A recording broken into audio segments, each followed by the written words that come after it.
Hola a todos los que nos acompañan hoy en esta nueva edición de Talleres Mac en Zoom y en YouTube. También aquí estamos con la transmisión en YouTube en vivo. Hoy tenemos como invitado a Juan. ¿Sí? Ay, Hola, hola, saludos. Hola, hola a dame todos. perdón, es que yo estaba con el sonido de YouTube, entonces estaba oyendo un feedback y oí a alguien hablar y era yo mismo. Y me respondí. El del Sí. file de Betty la Fea. Sí. Entonces, sí, pues para aquellos que no sepan, Juan, el líder de la Escuela de Ingeniería, Ciencia y Tecnología, también es profesor Mac, y hoy, pues, sí, es nuestro invitado en esta edición de Talleres Mac. Juan nos va a hablar un poquito sobre ciencia de datos, pero como siempre, pues para calentar, digamos, un poquito, vamos a hablar, sí, y manteniendo, digamos, el carácter informal de estos talleres. Pues vamos a empezar con la pregunta que siempre hacemos y es, Juan, ¿cómo te gusta el café? Negro, sin azúcar, medio cargado. Medio pegado. Sí, eso también.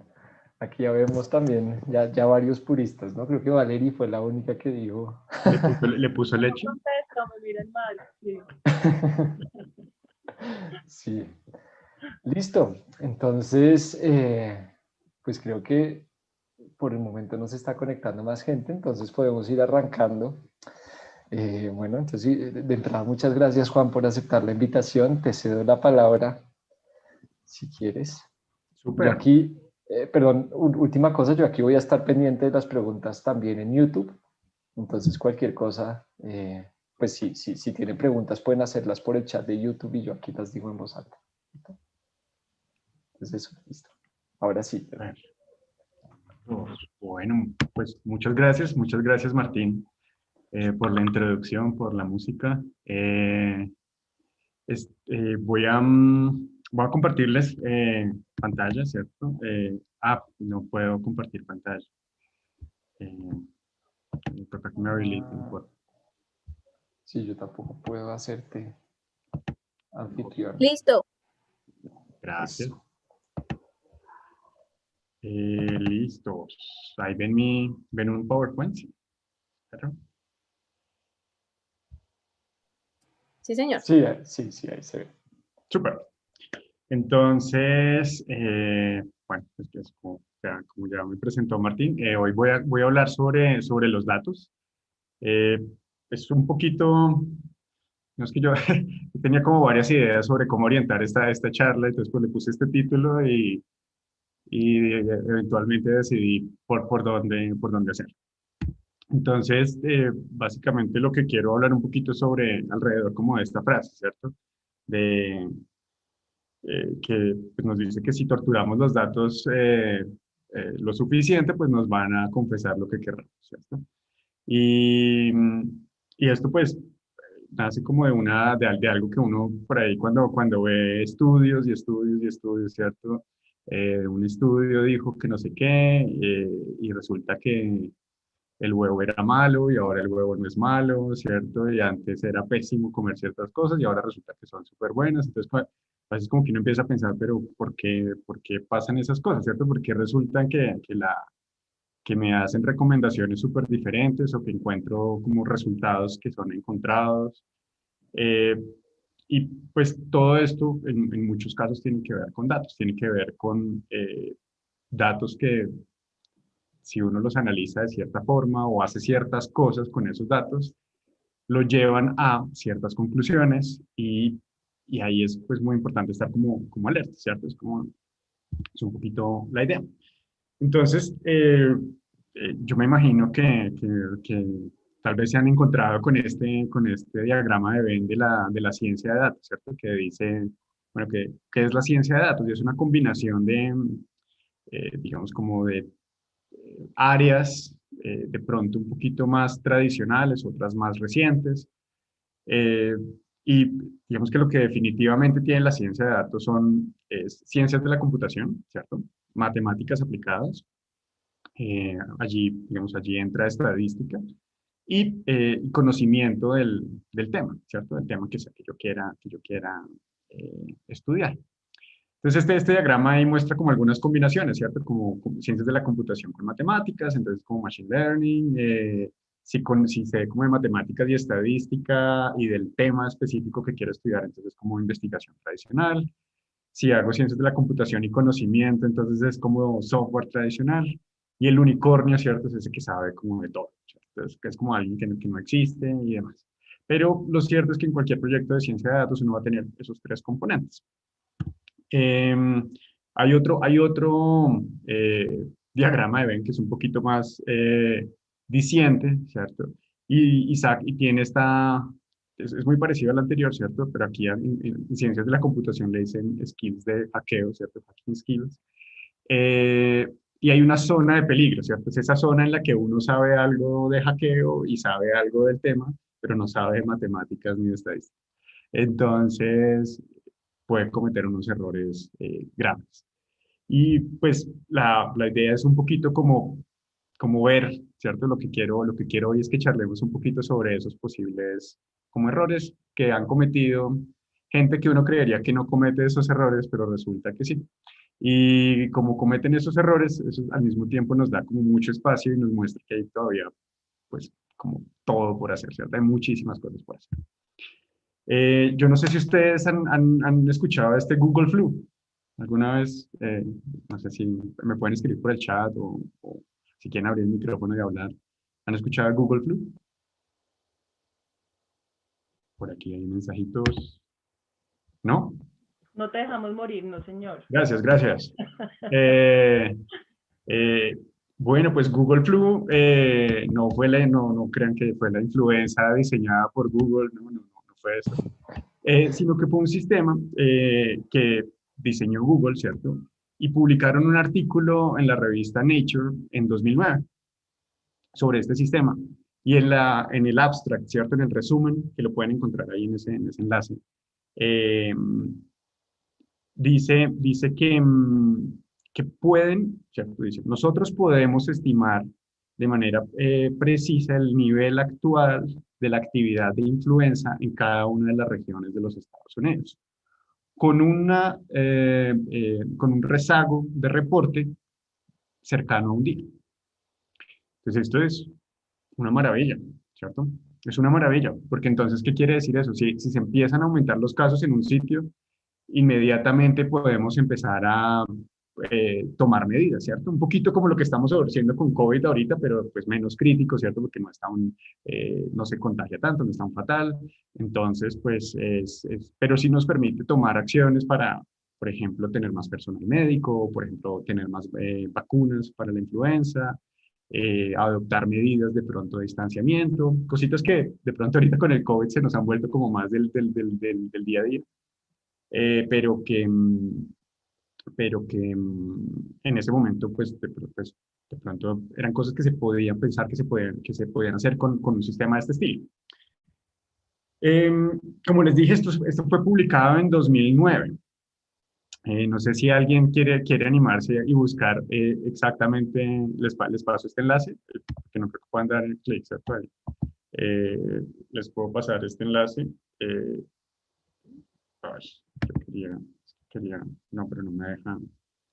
Voy a detener aquí voy a dejar de compartir. Ay.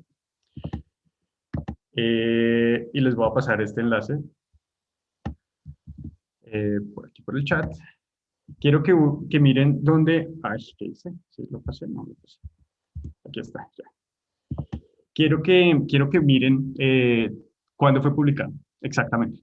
¿En qué mes de ese año fue publicado?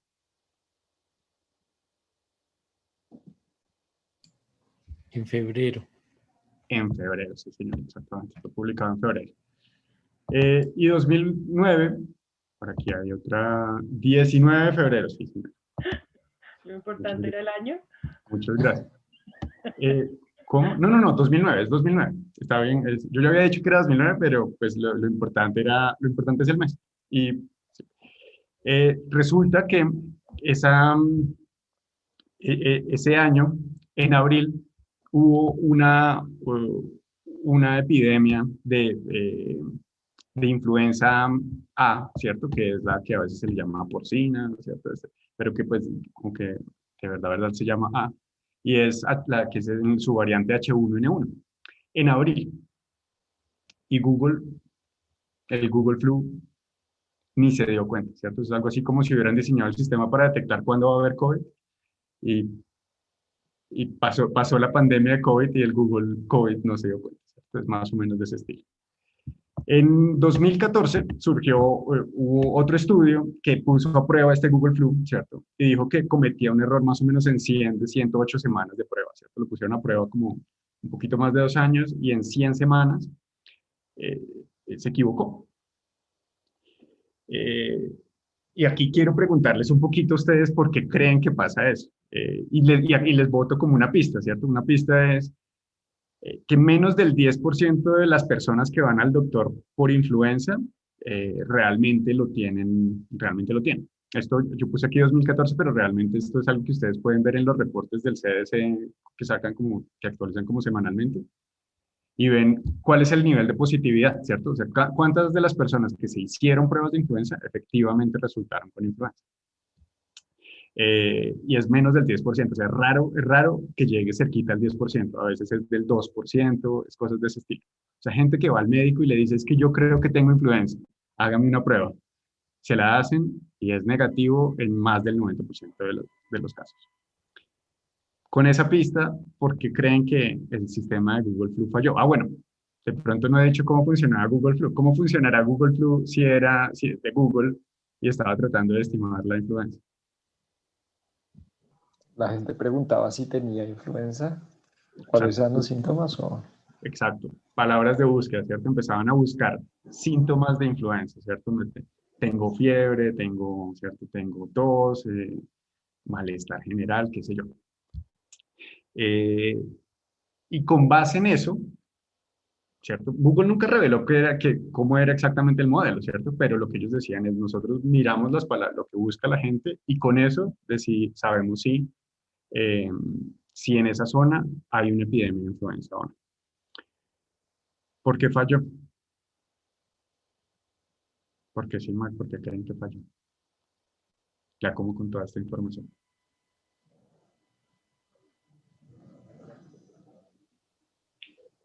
Porque los síntomas se parecen a los a los del resfriado. Porque se parecen a los de 1000 cosas, exacto. Sí. Entre esos, el resfriado, exacto. Y la gente no sabe cuándo tiene influenza realmente, ¿cierto?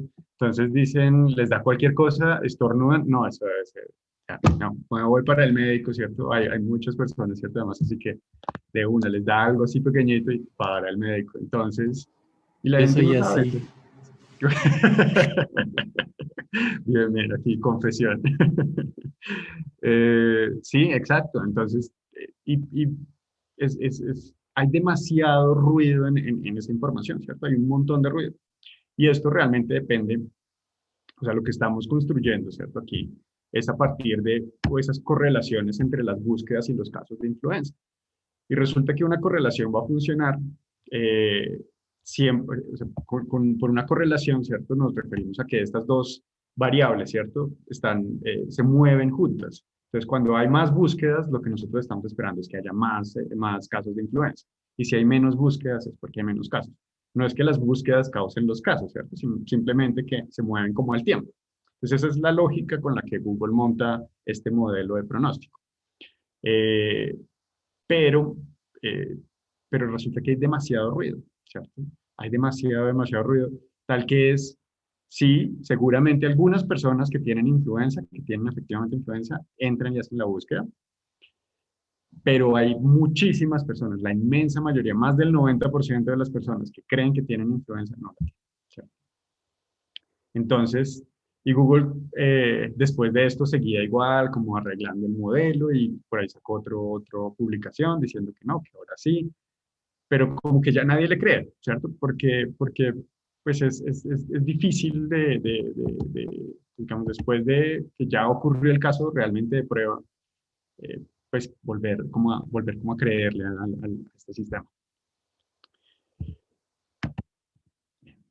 Hay otro caso, qué pena que esté hablando de COVID, pero pues es un poquito como lo del día a día y pues es como también traté como de buscar casos que son así de como cercanos, ¿cierto? Eh, bueno, aquí también quiero compartirles este enlace un momentito. Ay, perdón, dejé de compartir. Les voy a compartir este enlace un instante y ya les vuelvo a compartir mi pantalla.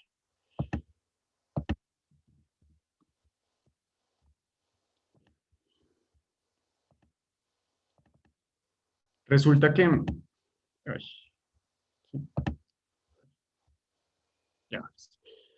Eh, Public Health England cumple un rol parecido al del Instituto Nacional de Salud en Colombia, pero pues en Inglaterra, y lleva las cuentas de los casos, ¿cierto? Entonces, esta información epidemiológica de cuántos casos hay por semana, tal, todo ese rollo, lo lleva este PHE. Y en octubre, como entre la última semana de septiembre y la primera de octubre del año pasado, dejó de reportar más de 15.000 casos de COVID. ¿Cierto? No ocurrieron esos casos. Pero en algún momento se dieron cuenta porque ¿cierto? Había sido como que había habido muy pocos casos y por la tendencia, ¿cierto? Era como raro y empezaron a buscar qué había pasado. Resulta que los casos se reportaban y se llevaban en Excel. Entonces, quiero preguntarles, y por eso les pasé ese enlace, ¿cuál es el límite de Excel? Yo tuve un problema con Excel, pero eso fue hace muchos años, no es la última versión, y eran 32.000 filas que tenía yo en ese entonces. Eso fue hace mucho tiempo. Eso fue hace mucho tiempo. Sí. Que era precisamente porque eran 3 días de mediciones de unos datos, y yo cuando los graficaba me daba solamente como un día. Y ahí fue donde me di cuenta de ese límite en ese entonces. Bien. En ese entonces Igual, yo creo que era más fácil de señor. pero igual te puede dar más filas, o sea, creo que es 1.000.000 o algo así que dice, pero igual si ya tienes bastantes ya empieza a ir súper lento, o sea, que así no llenes tu hoja de cálculo, se te puede reventar el archivo. A mí me ha pasado con archivos muy grandes, o sea, con muchos datos, que cambias algo, se demora un montón, y eso de pensando y que después lo único que puedes hacer es cerrarlo. Entonces creo que el límite es mucho más pequeño de lo que prometen. Depende también, sí, de tu capacidad de cómputo, de RAM. Sí.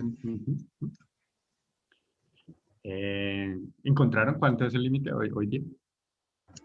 Creo que 1.000.000 de filas y Como 1.000.000 16.000 filas. columnas. ¿Cuántas columnas? 16.384. 16.384 columnas, exacto. Resulta que ellos estaban reportando los casos por columnas. ¿Por qué? No sé. Para mí es rarísimo reportar datos por columnas, pero cada caso era una columna. Y llegaron hasta el 16.384 y los demás se perdieron. Entonces les tocó cambiar, a partir de ahí les tocó cambiar completamente pues, el sistema de reporte. Y este problema, digamos, mientras el problema anterior era un problema más de entender eh, como entender los datos, ¿cierto? Entender cómo se generan esos datos, cuál es el proceso de generación y cuál es la verdadera asociación que hay entre esas dos variables que estoy estudiando. Aquí es un problema tecnológico, ¿cierto? Es un problema de estar usando la herramienta equivocada o de pronto incluso hasta la herramienta estaría bien, pero está mal usada, ¿cierto? Al menos si hubiesen transpuesto esos registros y los hubieran hecho por filas, pues habría sido un poquito más adecuado. ¿Se acuerdan de un caso similar aquí local? Recientemente relacionado con COVID también. En Bogotá, ¿no? Sí, ¿qué pasó en Bogotá? Pues era como esa aplicación que sacaron para reportar y al final como que fue un fracaso. Y fue un fracaso, sí, eso exactamente, fue una aplicación que sacó la alcaldía y fue un fracaso porque era un form que dependía de un archivo de una hoja de cálculo que se llenó y entonces en el form tenían que registrarse las empresas que querían operar, ¿cierto? Una vez empezaron a salir estas medidas de distanciamiento y que había que tomar la temperatura y todo este rollo. Las empresas tenían que registrarse para que les dieran como un permiso. Y creo que era una idea un poquito medio absurda en sí misma, imposible de aplicar, ¿cierto? Pero pues trataron de hacerlo y montaron un form, literal, creo que era un Google Form. y el Google Form se llenó, ¿cierto? Se llenaron las respuestas y las empresas entonces no podían registrarse y se armó un problema, pues, porque, claro, tenían que registrarse para poder abrir, pero no se pueden registrar. Entonces, es un tema más como tecnológico, ¿cierto? Pero pues también demuestra lo que podría pasar, ¿cierto? Si uno no se da cuenta, perfectamente podría estar reportando muchos menos casos de los que son. Y estos problemas, además, a veces en estos casos son muy, muy evidentes y pues se logran identificar más o menos rápido. Pero en otros casos no. En otros casos, el problema tecnológico, si uno no entiende esa parte bien, pues termina afectándole absolutamente todo. Bien. Este es otro ejemplo. También seguimos en salud, pero bueno, ya no con casos de epidemias ni nada de esto, pero también en salud. En Estados Unidos hay desde hace tiempo hay un algoritmo que usan las aseguradoras para identificar pacientes de alto riesgo que requieren atención especial de salud. Son pacientes típicamente muy costosos, ¿cierto? Y que si se atienden rápido, de esto hay estudios también basados en datos, que si esos pacientes se atienden de manera temprana y se les atienden no solamente como su enfermedad principal, sino otras comorbilidades que puedan tener, los costos en el largo plazo van a ser mucho menores y la probabilidad de que esta persona pues tenga una buena calidad de vida, a pesar de que tenga enfermedades crónicas y demás, son más altas. Entonces, digamos que tanto desde el punto de vista de bienestar como desde el punto de vista económico es algo que tiene mucho sentido. Entonces, es como importante detectar estos casos. Como entrada del modelo, dijeron, bueno, ¿cómo hacemos ¿cierto? Para saber cuándo una persona puede requerir una atención alta y especial en salud? Entonces dijeron, pues usemos los costos, ¿cierto? Si esa persona le ha gastado mucha plata en atención médica, pues seguramente necesita mayor atención. ¿Qué problema tiene ese supuesto? ¿O qué nos puede estar causando? Isaac. El tema es que no siempre todas las personas que van todo el tiempo al médico es porque estén enfermas, sino también puede haber los famosos, no sé, hipocondríacos, por así decirlo.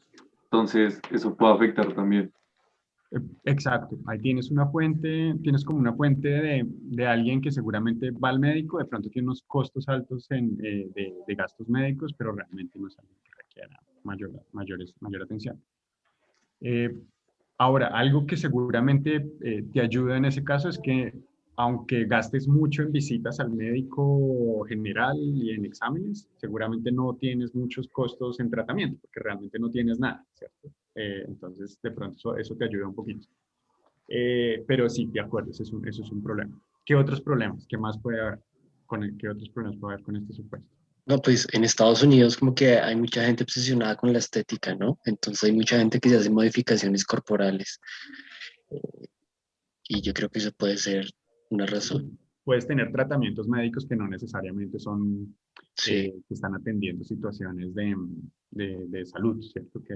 Digamos, donde se requiere la atención. De acuerdo, tienes que hay como otro panorama de otro set, ¿cierto? De posibles fuentes de costos altos. De acuerdo, Camilo. Otro, ¿qué más? ¿Qué les suena? Algo que además puede estar muy relacionado con nuestra realidad, señor. Que en Estados Unidos mucha gente no está asegurada, entonces no paga, ¿sí? Puede estar enferma, pero no va al médico, entonces, porque no quiere gastar plata. De acuerdo, exacto. Hay mucha gente que no está asegurada, entonces ni siquiera la estás viendo, ¿cierto? Entonces hay un montón de información perdida, pues de información que no está entrando dentro de lo que observas, sino está dentro de algo no observable, ¿cierto? Un montón de datos que no están allí para montar el modelo.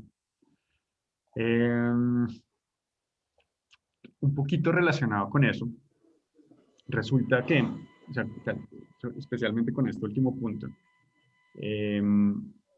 y que es algo que también nos pasa aquí, ¿cierto? Resulta que, esto salió, esto es un artículo de 2019 en Science, y resulta que si alguien no tiene cómo pagar,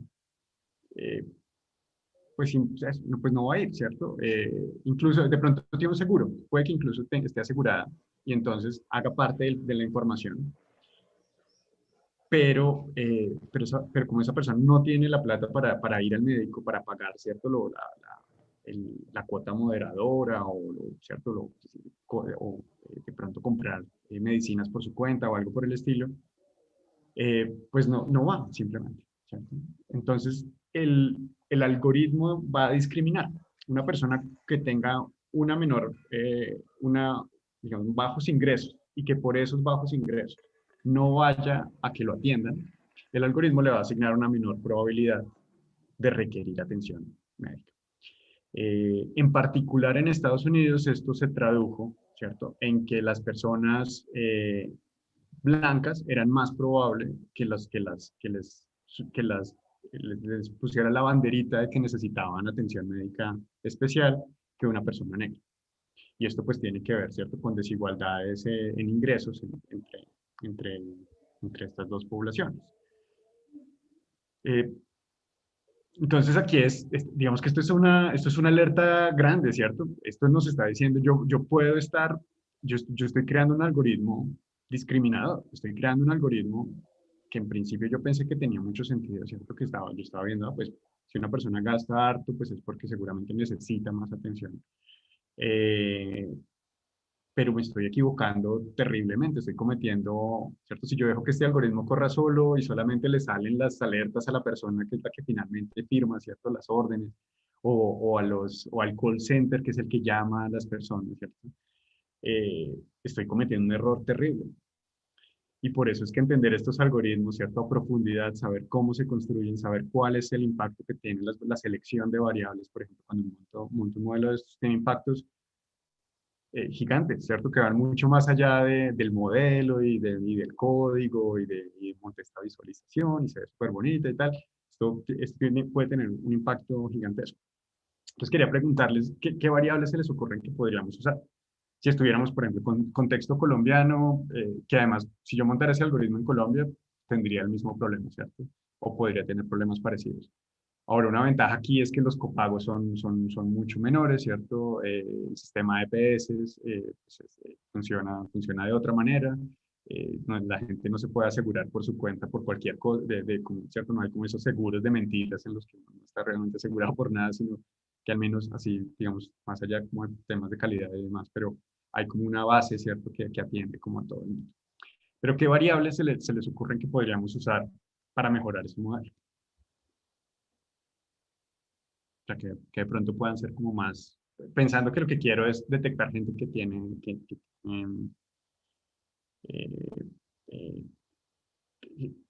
requiere atención especial en salud.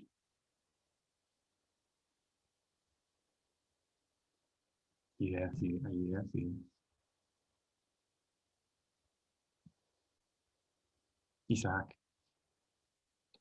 Pero no sé, que antes de tener todo esto, toca hacer como el análisis de qué enfermedades por lo general son más propensas a ir, digamos, a UCI, digamos, hay enfermedades como la hemofilia, no sé, el cáncer, no sé, digamos, ese tipo de enfermedades que ya son, no sé si la palabra correcta es congénitas, pero digamos que están dentro de la persona, y luego sí decirle al algoritmo como, oye, busca estas enfermedades que según mi análisis estadístico me dijo esto.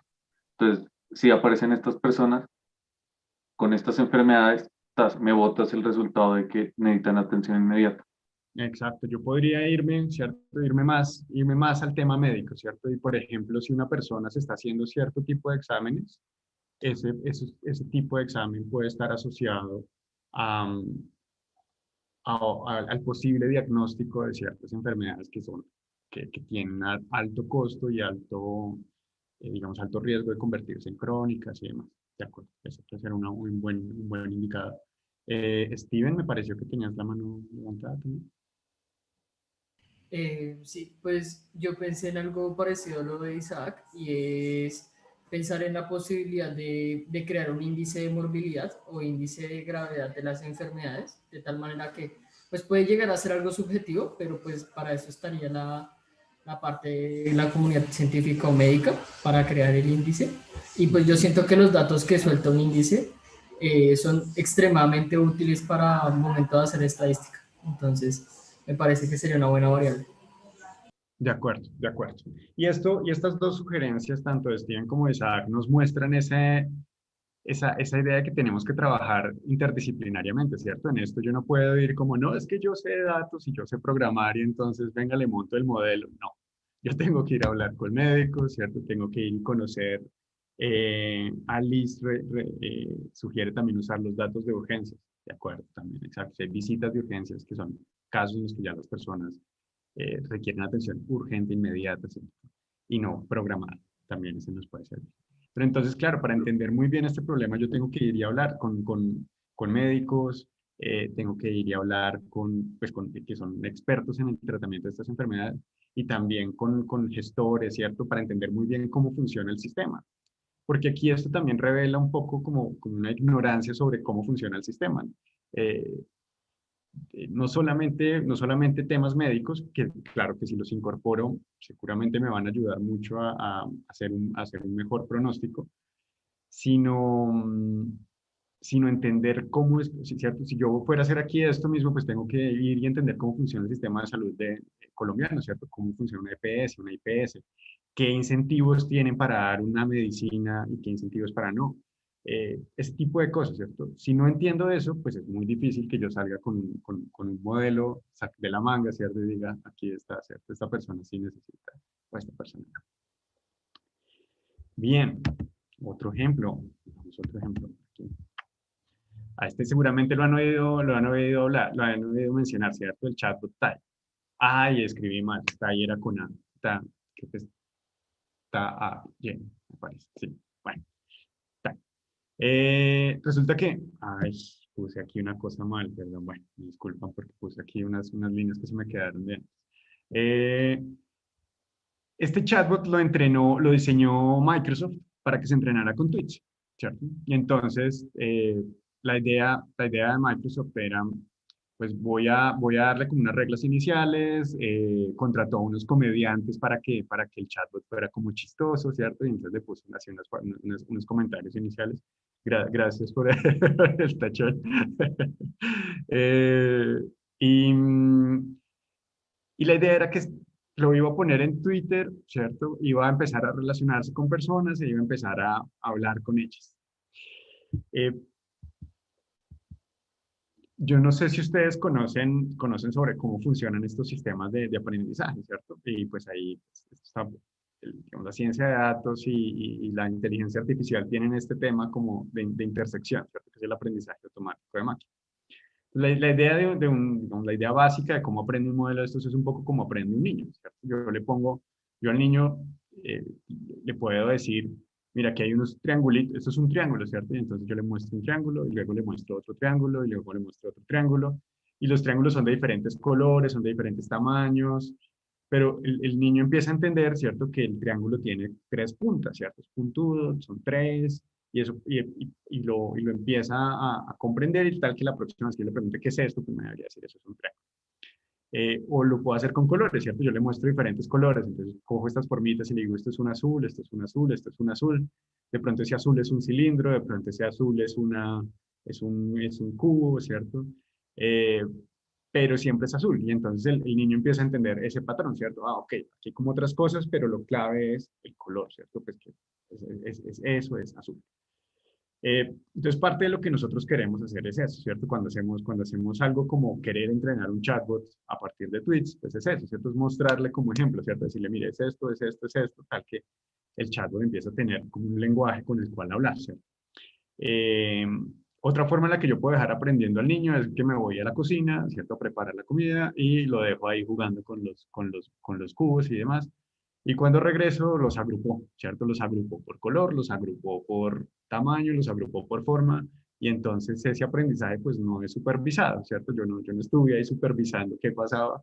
Al contrario, dejé al muchachito mientras tanto así aprendiendo solo y cuando vuelvo, ya, nos puso todos los chiquitos aquí, todos los grandes acá, todos los medios por aquí. Tiene un concepto de tamaño, ¿cierto? Él no sabe decirme que esto es azul, él no sabe decirme que esto es pequeño, que esto es grande, pero entiende que aquí hay cosas como parecidas, ¿cierto? Entonces, pues son como diferentes métodos de aprendizaje que usamos igual en nuestros técnicas de aprendizaje automático, ¿cierto? Al final escribimos esto como algoritmos y procesamos, en este caso, tweets para poder entrenar ese chat.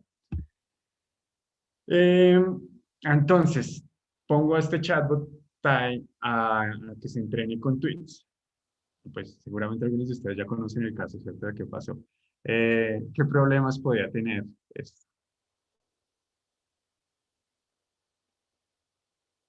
Dana. Que digamos en Twitter se maneja un lenguaje que no es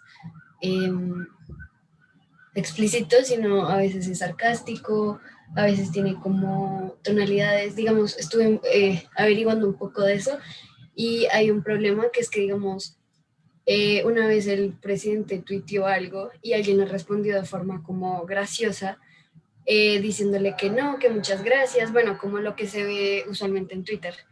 Y una inteligencia artificial parecida como que lo tomó literal y pues no estaba de acuerdo a lo que estaban haciendo, entonces falló. Ya, ese problema que mencionas es más sutil incluso, que es el del sarcasmo. Eh, este problema es menos sutil y creo que lo pusiste en palabras muy amables cuando acerca de Twitter. Twitter puede ser terrible, ¿cierto?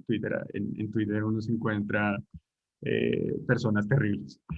Y eso fue lo que le pasó a este pobre chatbot TAE. Después de 16 horas había hecho 96.000 posts. Y esos 96.000 posts eran misóginos, eran racistas, eran antisemitas. Y Microsoft estaba como, pero ¿qué pasó, cierto? O sea, ¿por qué pasó esto? Porque resulta que esta no era la primera vez que Microsoft hacía esto, sino que años antes, esto pasó como en 2017, yo creo, 2017. Como en 2014, Microsoft había hecho más o menos lo mismo, pero en una red social en China.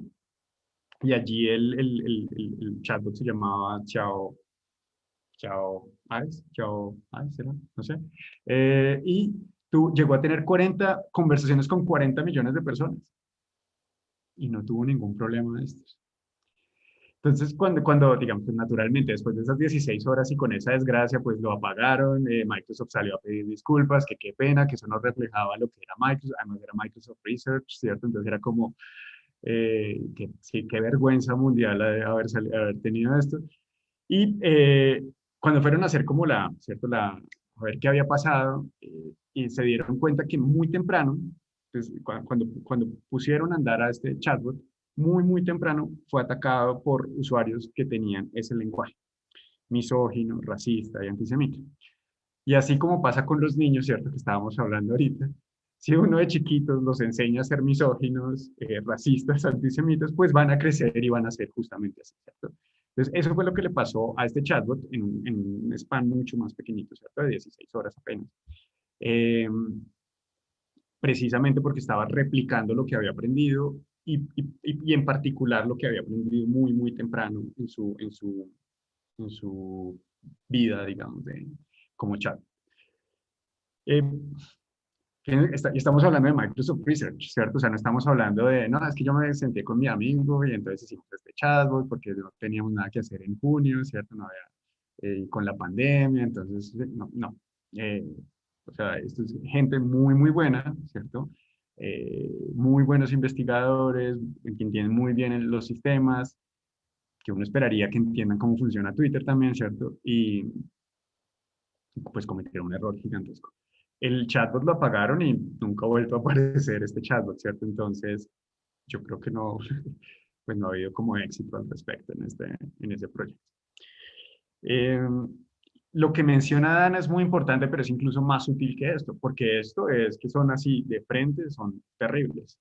Lo que menciona Dana es incluso más, desde más cuidado, porque ya una vez uno entiende, digamos, está procesando tweets y sabe que uno es positivo, uno es negativo, tan pronto le pone el componente de sarcasmo, eso le abre mil avenidas, ¿cierto? Se le vuelven, sí, como que es bueno, pero realmente se estaban burlando de la persona, ¿cierto?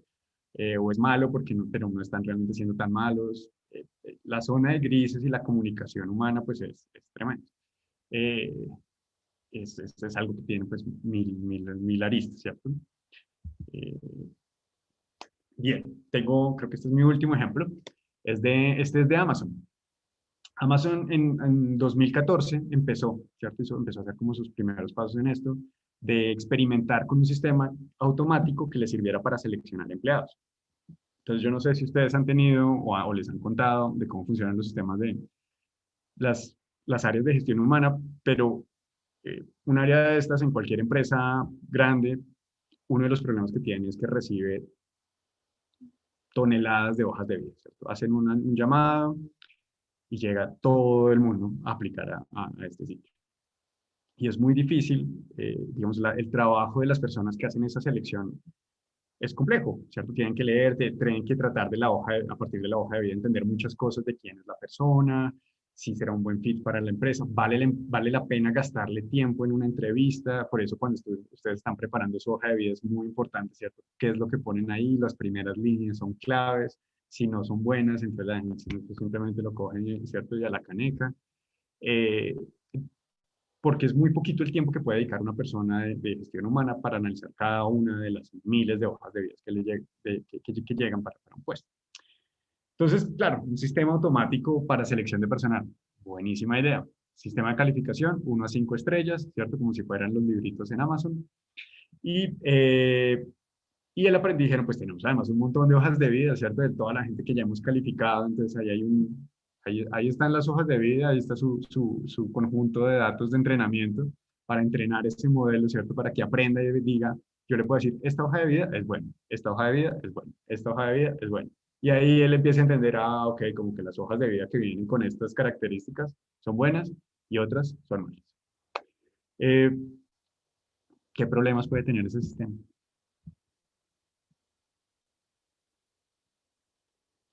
Ideas.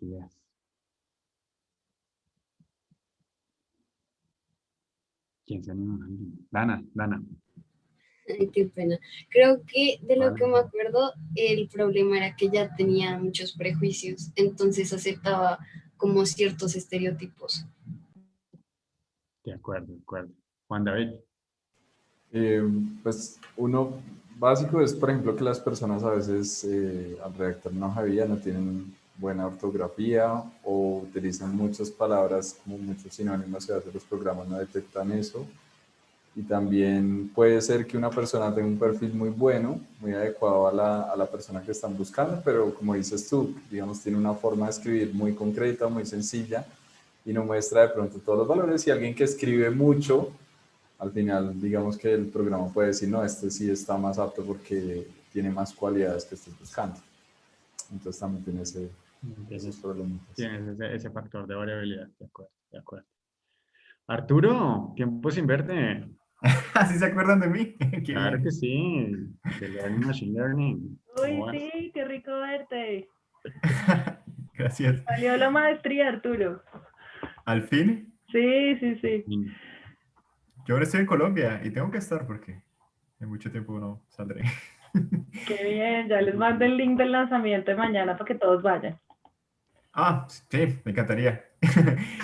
Bueno, estaba pensando que es lo mismo de antes, ¿no? Podría ser racista, no sé, digamos en Estados Unidos se ve mucho que la gente de la SEO es negra, latina, y no siempre como blanca. Entonces se me ocurre, ¿no? Un poquito sin saber.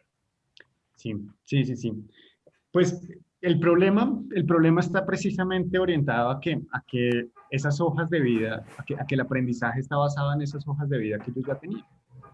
Entonces, todos los problemas que venían en esas selecciones previas el algoritmo está aprendiendo a replicar todo eso mismo, ¿cierto? ¿Cuál era en particular el gran problema aquí? Y tiene que ver con lo que mencionaron Dan, Juan David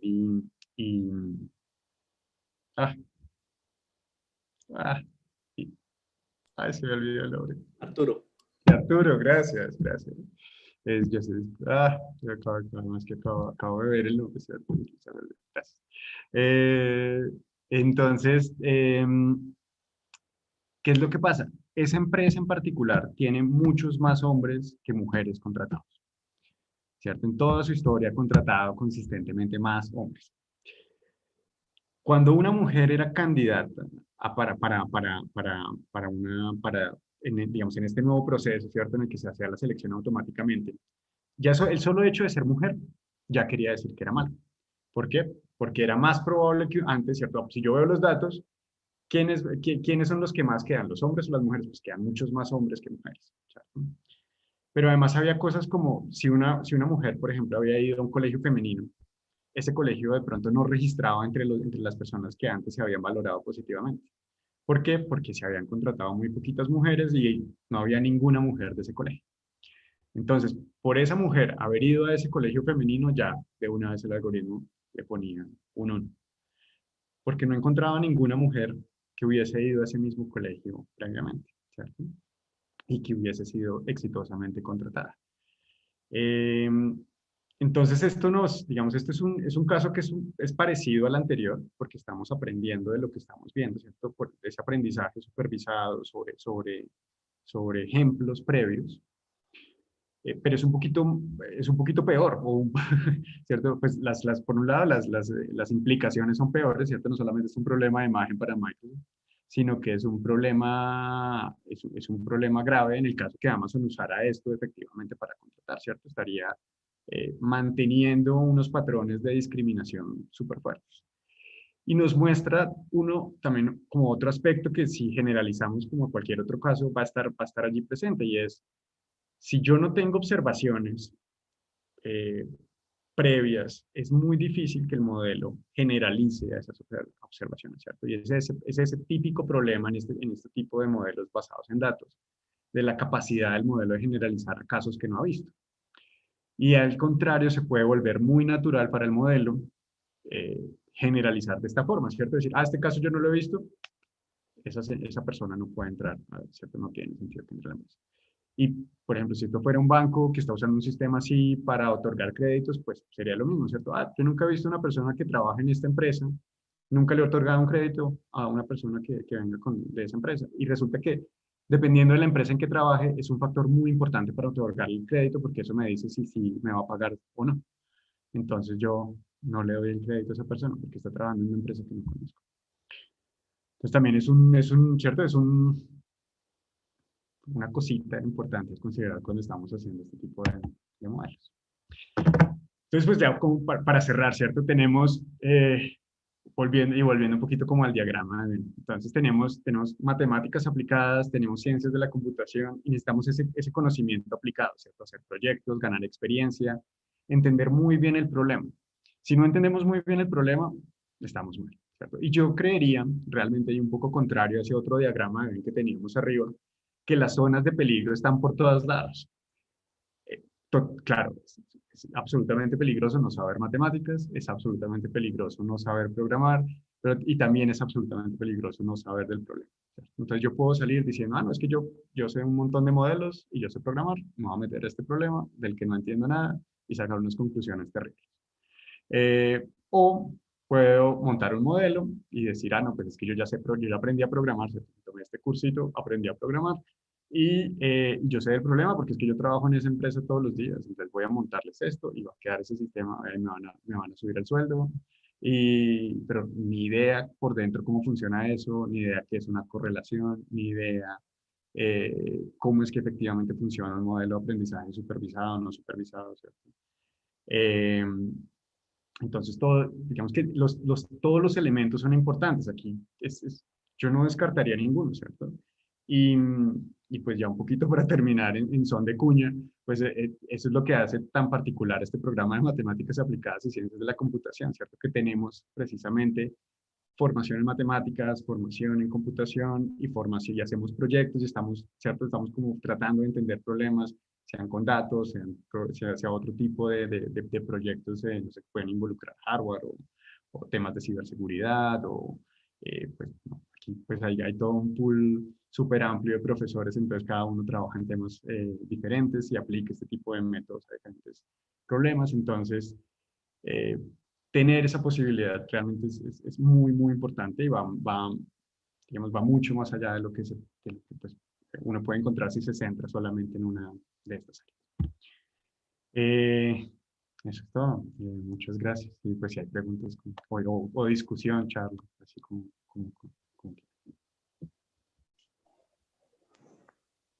Listo, muchas gracias, Juan. Para que nos veamos.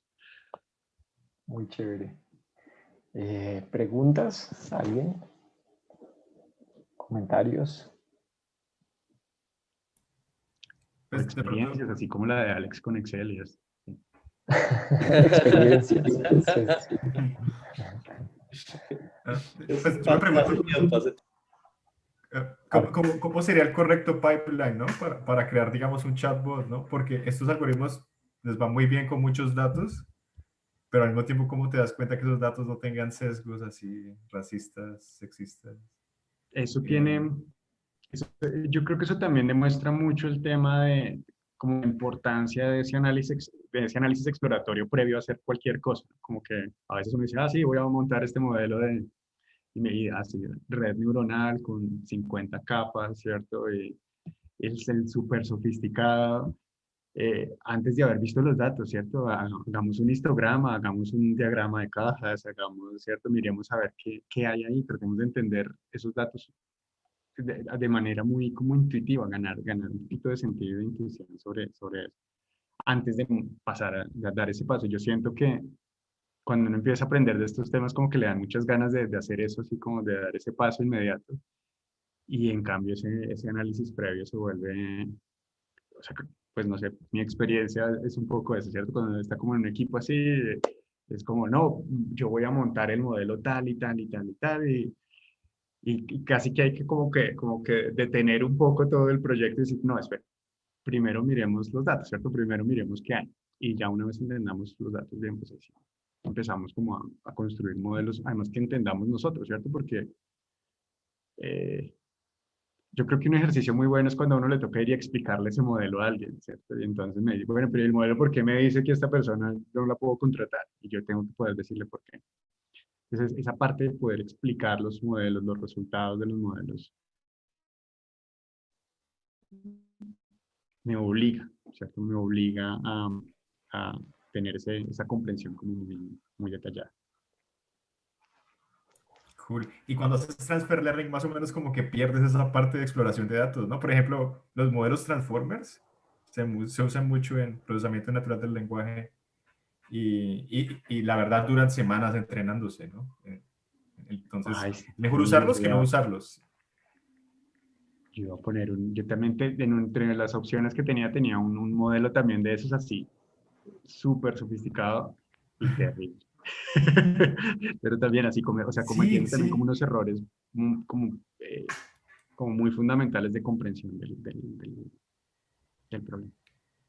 Y supongo que ahí ocurre un problema particular, ¿no? Porque es mejor usar el transformer que no usarlo, pero a la vez pierdes el control de los datos con los que fueron entrenados, ¿no? Tienes que hacer así.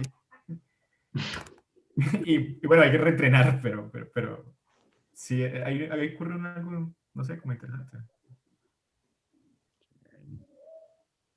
Como muchos, sí, eso es muy, sí, además que a veces hay modelos que son muy buenos, digamos que pues,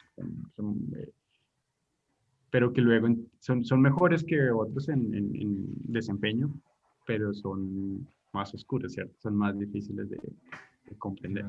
Y yo creo que ese trade-off es muy común. Es raro, pues a veces pasa, ¿no? Que uno puede tener un modelo muy sencillito que es fácil de explicar y que tiene muy buen desempeño, pero pues también es natural que estos modelos que son más sofisticados también en parte la razón por la que son más sofisticados y han sido exitosos, porque pues hay otros que son muy sofisticados y no sirven para mucho, pero que sí son los que son exitosos, que por ejemplo, redes neuronales es un caso de ese estilo, pues son más poderosos, pero nos empiezan a topar muchas cosas. Ahí Alex sabe un montón sobre cómo explicar redes neuronales, ¿cierto? Ahí estoy trabajando en eso. Estoy buscando un estudiante de tesis que quiera meterse en ese tema. Ahí hago la cuña. Pero no, un profesor una vez decía, yo siempre digo a todos los muchachos que un modelo es tan inteligente como la persona que lo diseña, porque uno sabe qué datos le mete y uno debe controlar todo eso, qué datos le mete, la complejidad del modelo que tiene. Y en el campo médico que yo trabajaba antes, la gente utiliza mucho más, o los médicos son más, ellos quieren más modelos sencillos, porque los modelos sencillos los pueden explicar. Ellos tienen una responsabilidad encima grandísima. Ellos no pueden decir, no, es que el modelo me dijo que tenía que operar a esta persona y pues no, o sea, ellos no pueden decir eso. La responsabilidad está en ellos y ellos tienen que interpretar esos modelos, tienen que saber por qué el modelo dijo una cosa o la otra. yo tengo un amigo que es banquero y me dijo como que usaba modelos muy sencillos porque, por ejemplo, la regresión logística se entiende muy fácil, ¿no? ¿Qué decide y por qué decide lo que decide? Y decía, Arturo, si tú eres una persona que te va a dar $1.000.000, esa persona debe entender muy bien por qué haces lo que haces, ¿no? Entonces, sí. Y obviamente cuando uno quiere salvar una vida es aún más importante, ¿no? Hay un papercito sobre Shapley Values, no sé si lo has visto, un algoritmo bonito que te puede poner una red neuronal y te asigna un peso a cada predictor. ¿Qué tan Los importante? predictores, sí. Eso es parte, yo creo que eso ha sido como parte, si no recuerdo mal, ¿cierto, Alex? De lo que has trabajado, ¿no? También en el Sí, señor. médico, ¿cierto? Sí, tratar, por ejemplo, en ese modelo de interpretación porque es que ahí también es la cuestión de interpretación, ¿qué es interpretar? Entonces, hoy en día se tienen modelos profundos de redes convolucionadas donde dice, le podemos dar interpretación a lo que hace la red neuronal porque aquí me está detectando bordes, aquí me está detectando ojos, aquí me está detectando... Pero a un médico eso no le sirve. O sea, yo le doy información a un médico y le digo, mire, esta red neuronal me clasificó este tumor y es que aquí en esta capa está detectando bordes y aquí en esta capa está detectando yo no sé qué cosas. Él dice, pues sí, pero pues eso para mí no tiene significado. Entonces la interpretación como tal también, esa definición de qué es interpretar también es importante. Y para ellos interpretar como tal es más de por qué fisiológicamente o por qué característica de esta imagen de un tumor me está diciendo que es un tumor. Entonces uno le dice, no, la rugosidad, por ejemplo. Entonces dice, la rugosidad es importante, el tamaño es importante. Pero eso ya ubicarlo en una red convolucionada es un poquito más difícil. Es más... Como el sarcasmo. Lo Sí. que decía Dani. Pero Alex, para redes convolucionales es un poquito más fácil. ¿Por qué no se meten al chat que envié? Y ahí hay un articulito, hay un algoritmo que se llama GradCam. Y no puedo explicarles bien cómo funciona porque no sé.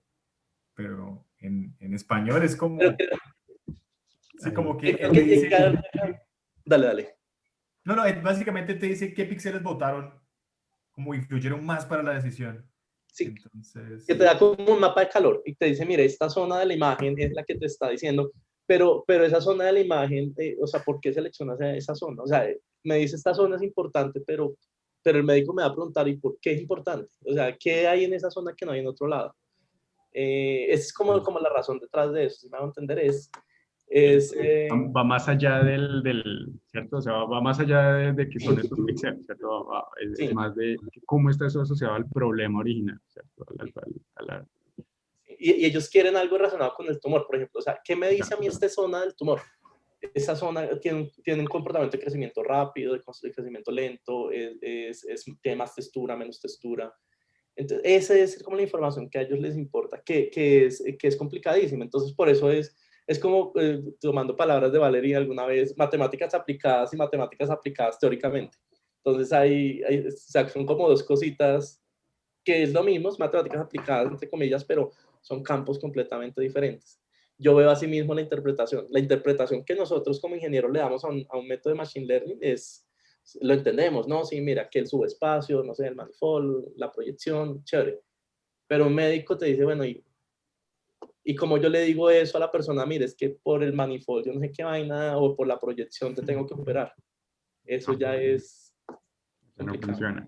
Eso es parte también de ese tema de conocer muy bien el problema, estar en capacidad de hablar con esos otros actores, ¿cierto? Y hablarles en su lenguaje, ¿cierto? No ir a hablar, no, es que mi modelo tiene esto y tiene lo otro y... No, eso no se vende. Si ellos no entienden, ¿cierto? Si lo que uno les dice pasa de largo, pues nada. ¿Cierto? Entonces hay que hablar en ese idioma. Por ahí Samuel estaba diciendo que quería hacer tesis en esto. Pues Samuel, puedes hacer la maestría y con eso haces tesis en esto. Entonces ahí tienes la segunda. Esa es la forma, ¿cierto? Cuando a uno le gustan estos temas y quiere meterse más, esa es una forma de seguir, ¿cierto? Seguir con la maestría. ¿Ya están abiertas las inscripciones? ¿O ya están abiertas? ¿O? Ya están abiertas las inscripciones, claro, sí, señor. Sí, Por ahí el enlace que mandó Valerie. ¿Tú qué enlace me enviaste, Valerie? Te lo mandé solo a ti, perdón. No, a todos. No, el Les mandé evento, el sí. enlace para el lanzamiento, porque mañana relanzamos el pregrado MAC y los 3 pregrados nuevos, Ingeniería Industrial, Electrónica y Sistemas Energéticos, y lanzamos las 2 maestrías, la MAC y la de Energías Renovables. El doctorado en Ingeniería, Ciencia y Tecnología, y va a haber una charla bien interesante con la exministra de Energías, o no sé cómo se llama el ministerio ahí. Esto que en YouTube, Juan. ¿Sí? ¿Bien? Con Iván, que es el exministro el ex viceministro de TICS, y con Carlos Rebellón, que es bien interesante, es como el vicepresidente de políticas públicas de Intel. Entonces hay como una discusión de diferentes aspectos de qué va a pasar con la ingeniería, la ciencia y la tecnología en Colombia ahora. Entonces, invitados a todos, a todas esas charlas. Venga, les mando el link de la maestría también directamente.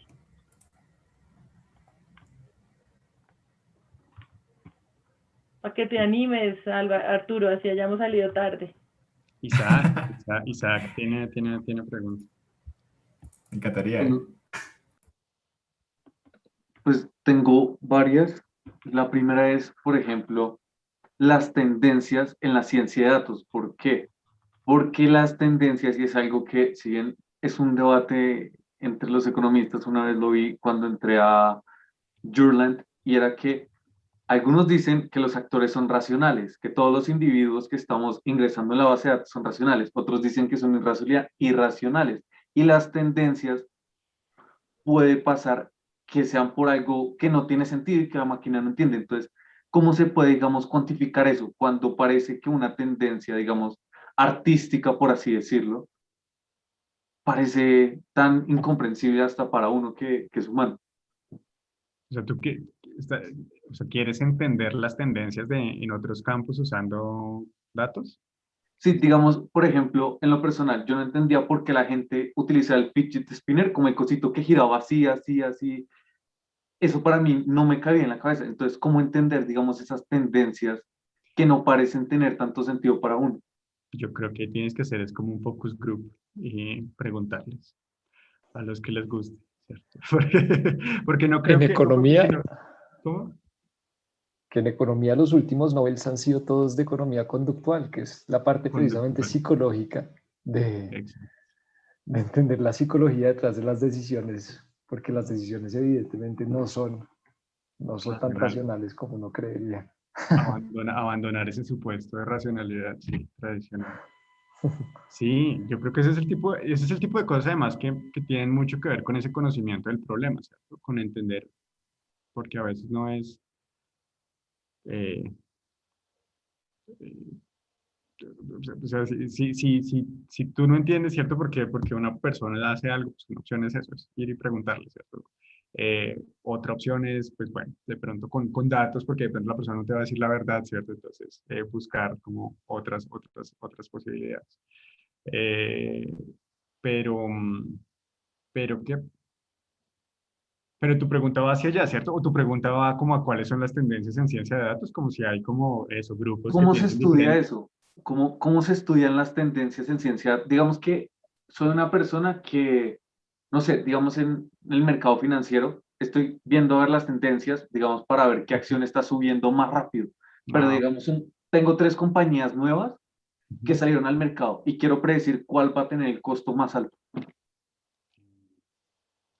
Como el precio más alto. Sí, ahí yo creo que ahí está muy conectado a lo que estábamos hablando, pues, como varios de los puntos de la charla, y es esa selección de los predictores, ¿cierto? Entonces, ¿cuáles son las variables que usas para montar un modelo que sea capaz de decirte cómo le va a ir esa acción? Entonces, ahí tú puedes estar pensando algo, digamos, algo muy tradicional que se usa en finanzas son esos ratios, ¿cierto? Esas razones de ingresos sobre activos o ingresos contra deuda, ese tipo de cosas, ¿cierto? Que te dicen como características específicas de la empresa. Luego puedes tener características de mercado, ¿cierto? ¿Qué tan grande es el mercado? ¿Cuánto esperas que ese mercado, que crezca ese mercado y qué porcentaje de ese mercado puede capturar esa empresa? ¿Qué tan fuerte es esa empresa comparada con sus competidores? Puedes tener un indicador de innovación, por ejemplo, que qué tan rápido esa empresa es capaz de generar nuevos productos en ese mercado. Y en la medida que vayas manteniendo, ¿cierto? Entonces puedes ir como proponiendo esos posibles predictores y que esos predictores te sirvan para montar ese modelo que luego te sirve para determinar qué también le va a ir a la acción. Y pues hay que probarlo, ¿cierto? Un problemita es que uno siempre prueba con datos históricos. Los datos históricos, todo sale bien. Era lo que le pasaba a Google Flu. Google Flu me iba para atrás y decía, pudimos predecir todas las apariciones de influenza, todos los brotes de influenza de los últimos 10 años. Pero hacia adelante, nada.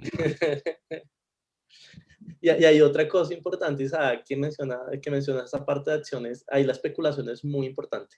Entonces también tener sistemas de qué tanto se está hablando de una empresa, qué tanto, si lo que se está hablando es positivo, es negativo, yo creo que eso tiene una influencia muy grande en el movimiento de esas variables. Y eso es algo que generalmente mucha gente no tiene en cuenta, sino que simplemente toma los históricos de series de tiempo, pero no tiene en cuenta esa información externa de qué se está hablando, qué se está diciendo. Y eso explica a veces comportamientos que vienen en masa, como lo que sucedió con GameSpot hace poco, que mucha gente que tenía pocas acciones, que tenía poco dinero y poca participación, se unieron y todos en masa subieron la acción de una empresa que normalmente pues las acciones son muy bajas, inclusive a la quiebra. Entonces esos comportamientos también hay que modelarlos.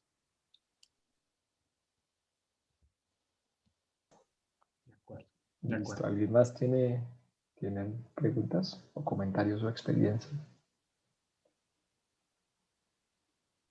Edwin Camilo. Sí. Hola, uy, qué pena. Estoy calificando en este momento, entonces estoy escrito. Me acordé mucho, Juan, de lo de las hojas de vida.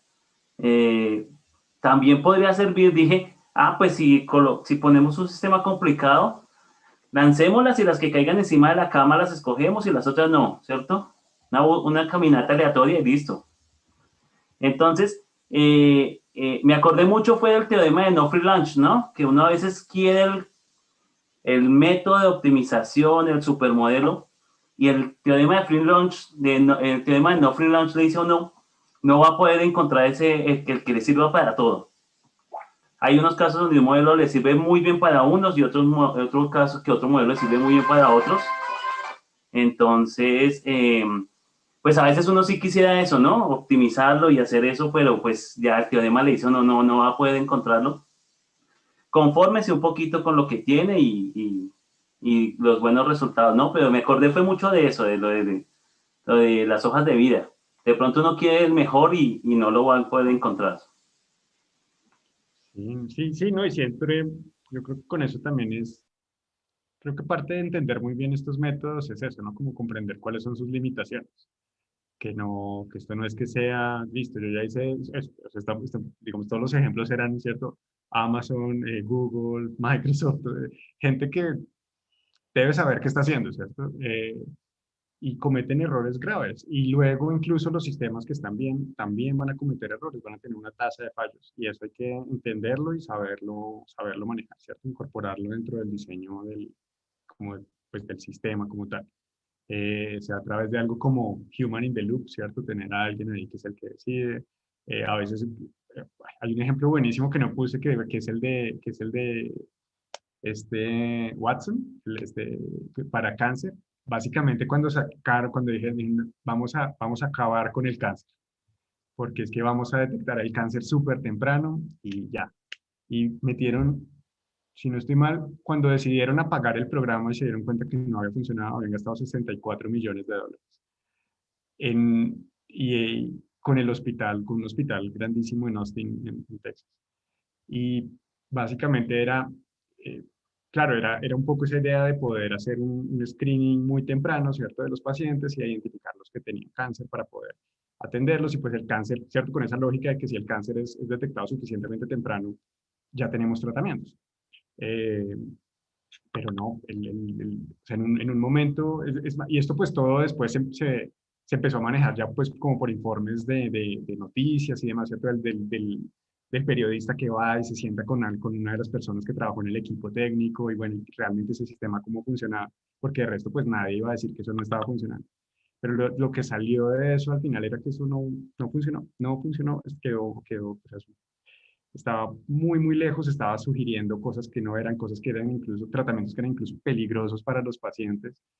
Pero también un poco, yo siento que ahí un poco el problema era como esa lógica, ¿cierto? Era decir, no, es que yo voy a montar este sistema y cure el cáncer, ¿cierto? O sea, ya esto automático, él decide y te dice, mira, lo que necesitas es estos tratamientos y ya está, y no hay médico, nada. Eso es, un sistema de esos es, una vez uno entiende cómo funcionan estos sistemas, sabe que eso es un ideal muy poco realista. Y hay que hacer el esfuerzo porque no hay almuerzos gratis, sí señor, exactamente. Todo almuerzo se lo cobran a uno, de alguna u otra forma. Sí. Sí. ¿Alguien más?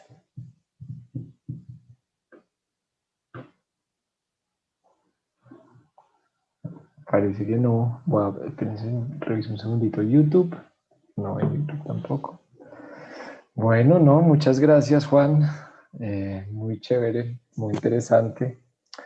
Y pues importante para hacer unas reflexiones bastante relevantes hoy en día acerca de muchas cosas. Pues sí, porque uno está bombardeado todo el tiempo con datos y con información y pues es importante saber pues que detrás de estos datos también hay una persona y hay personas, ¿no? Sí, cometiendo errores, que es lo que Exacto, más sabemos hacer las personas. Sí, sí, me acuerdo lo de la trombosis, que suspendieron la vacuna hoy en Reino Unido por las trombos, la de AstraZeneca. También, porque... Eso es todo un tema. Sí, eso es todo un tema también, pero bueno. ¿Qué pasó con esa? No, pues que hubo unos casos de trombos, pero es como 1 en 1.000.000 la probabilidad de tener una trombos, pues digamos, de generar unos coágulos fatales. Mientras que si tienes la enfermedad, si tienes coronavirus, la probabilidad de desarrollar trombos es mucho más alta. ¿Sí? Es como de los pacientes que están graves, creo que es 16% de los pacientes desarrollan trombos. Pero fue tal el boom mediático de que había una gente vacunada que tuvo unas trombos y se murió, que hoy el Reino Unido suspendió la vacuna. No. Sí. Que nos los La de manden. AstraZeneca, sí. Pero sí, eso es... Pero incluso aquí hay gente que dice, unas amigas me dijeron que si la vacuna para la mamá era AstraZeneca, ellos se negaban. Sí, sí. Así está la cosa. Sí, porque los datos también que ven son otros. Sí. Me pongan lo que sea. ¿Cómo? Que eso nos pongan lo que sea para salir de eso. Sí. Bueno, no, muchas gracias nuevamente, Juan. Aprovecho para invitarlos al próximo taller MAC, que serán 2 semanas. Tendremos a Daniel. Entonces, no sé, Daniel, si quieras de pronto en un minutico invitarnos, contarnos un poquito de lo que nos vas a hablar en 2 semanas.